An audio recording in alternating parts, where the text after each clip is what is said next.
Hello everyone! You won't believe how this game ended, especially against Magnus Carlsen, who is the world champion in all the format. So let's start the game. John Ludwig Hammer is white and Magnus Carlsen is black. John starts with e4, Magnus goes for g6, d4, d6, knight to f3, and Magnus chooses the move which has never been played. Knight to e7, h4, h6, bishop to f4, bishop to g7, and now queen to d2 prevents Magnus from castling since h6 pawn is hanging. We have d5 by Magnus, e5, John grabbed the space in the center. We have c5, attacking the center, c3 by John, and now b to c6, knight to a3. Now maybe idea of bringing knight to b5 and d6, and now you might expect something like a6 here. But Magnus plays king to f8. Now he is basically inviting black to go with his plan, but John didn't goes for this cause we know Magnus won't allow this without compensation. So he goes for d captures on c5,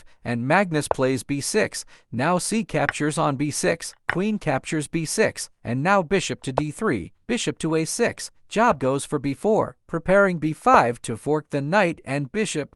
Magnus goes for d4, Hammer goes for b5, and now just d captures on c3, attacking John's queen. And now what John could do is queen to e2, but he plays queen to e3 to offer the queen trade cause black's both pieces are hanging. But queen to e2 actually is the correct move cause now after knight to d4, you save one piece, knight capture, queen capture. Now the bishop on f4 is hanging, but the problem is there is bishop e3, and you have to play queen to a4. You have to capture on a6, queen capture. And now you just castle and you have much better position or winning position for white.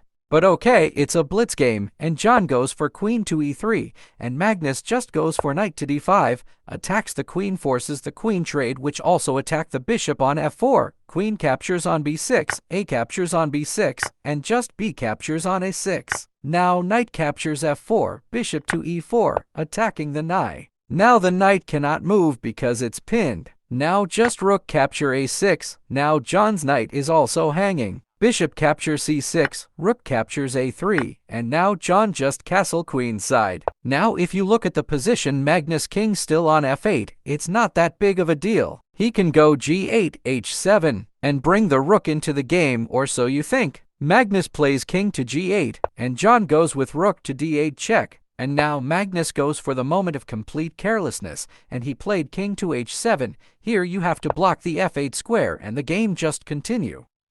You have passed c-pawn, and the position was simply winning for black objectively. However, Magnus moves his king to h7, and he completely overlooks something spectacular. It's actually his forced mate in 11 for John. So feel free to pause the video and solve it. Did you find it? So for those who are able to solve it, congratulations, you are a truly great puzzle solver. The move is knight to g5 with check. Now h captures on g5, the only move for Magnus. H capture g5, opening up the discover check. Magnus plays knight to h5, and John goes for rook captures on h5.